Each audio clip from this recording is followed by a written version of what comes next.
तमाम युवाओं ने सरकार को घुटनों के बल झुकाया है। हम छात्र संघ चुनाव जो हमारा हक और अधिकार है उसकी मांग कर रहे हैं, क्योंकि ऐसे लोग ना तो किसी काम को धरातल पर जान रहे हैं, ना कभी ऐसे कामों का रिजल्ट वो सरकार को दे पाएंगे। नीट पेपर को लेकर तमाम जो लोग प्रदर्शन कर रहे थे, आज उनके लिए बहुत बड़ी खबर सामने आ रही है कि धर्मेंद्र प्रधान ने इस्तीफा दे दिया। आज हमारे साथ में शुभम रेवाड़ है, राजस्थान विश्वविद्यालय के छात्र। हम उनसे जानेंगे कि इस पर आपकी क्या प्रतिक्रिया है। सर, धर्मेंद्र प्रधान ने इस्तीफा दे दिया है, आप क्या कहो? देखिए, इस्तीफा दिया नहीं है, युवाओं ने इस्तीफा उनसे छीना है। आज जिस तरह का छात्र क्रांति पूरे देश में आई थी, तमाम युवा सड़कों पर थे और इस अन्याय के खिलाफ लड़ रहे थे, उसकी जीत हुई है। और एक बड़ा उदाहरण इतिहास में लिखा जाएगा कि ऐसी कोई घटना इस देश में हुई थी, तब युवाओं ने, जो जेन जी जनरेशन है, उन्होंने एक बड़े एजुकेशन मिनिस्टर का इस्तीफा छीना था उनसे। तो इसे देना नहीं, क्योंकि ये इस्तीफा छीना गया है युवाओं के द्वारा। और राजस्थान विश्वविद्यालय और इस राजस्थान में छात्र संघ के चुनाव नहीं हो रहे। क्यों? क्योंकि युवाओं को राजनीति में आगे आने का मौका नहीं मिल रहा। धरने पे बैठे थे, उसके बाद में अब हंगर स्ट्राइक पे बैठे थे, उसके बाद के अंदर अभी ऐसा माहौल हो रहा है कि धर्मेंद्र प्रधान ने, आप कह रहे कि छीन लिया है इस्तीफा, उसके बाद में छात्रों में कैसा उत्साह है? बिल्कुल, देखिए, छात्रों में खुशी की लहर है। उसके साथ साथ ही प्रदेश में बंद पड़े छात्र संघ चुनाव की हम लोग मांग कर रहे थे, तो ये हमारी भूख हड़ताल जारी रहेगी। और माननीय भजनलाल शर्मा जी से हम छात्र संघ चुनाव जो हमारा हक और अधिकार है उसकी मांग कर रहे हैं कि प्रदेश में बंद पड़े छात्र संघ चुनाव की जल्द से जल्द घोषणा की जाए।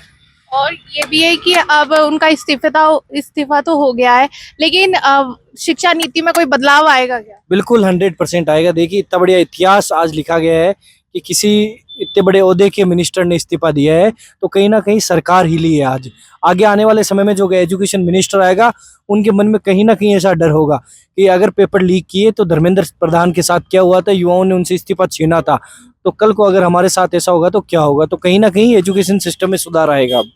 लोग ऐसे कह रहे हैं कि ये जो सरकार है वो इस्तीफा नहीं देती, झुकाना पड़ता है तब जाके सरकार। बिल्कुल, देखिए, सरकारों को झुकाना पड़ता है। आज तमाम युवाओं ने सरकार को घुटनों के बल झुकाया है।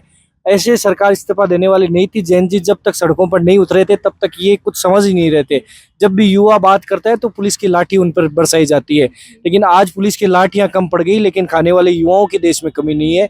तो इसी डर से उन्होंने धर्मेंद्र प्रधान का इस्तीफा दिलाया। लोग ऐसे भी कह रहे हैं कि धर्मेंद्र प्रधान ने इस्तीफा तो दे दिया है, लेकिन जो सरकार है उनको कहीं और प्रमोशन कर देगी या तबादला कर देगी।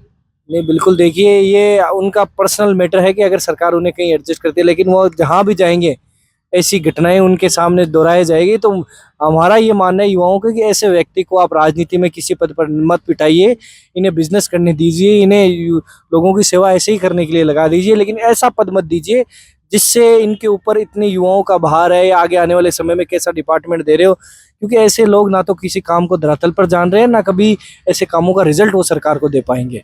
आज का युवा या मैं कहूँ जैन जी, जिन्होंने आज इस्तीफा, जिसकी वो मांग 36 दिनों से कर रहे थे, उसके लेकर प्रदर्शन भी कर रहे थे, आज उनके लिए बहुत बड़ी खबर है कि वो जो चाहते थे आज वो हो गया है। तो उस पर आप क्या कहोगे?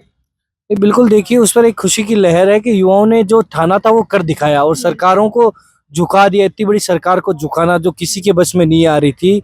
नरेंद्र मोदी जी, जो हमेशा से तानाशाही रवैये के साथ युवाओं के साथ पेश आते थे, उनको झुकाने का काम युवाओं ने किया। तो एक बड़ी जीत युवाओं की है।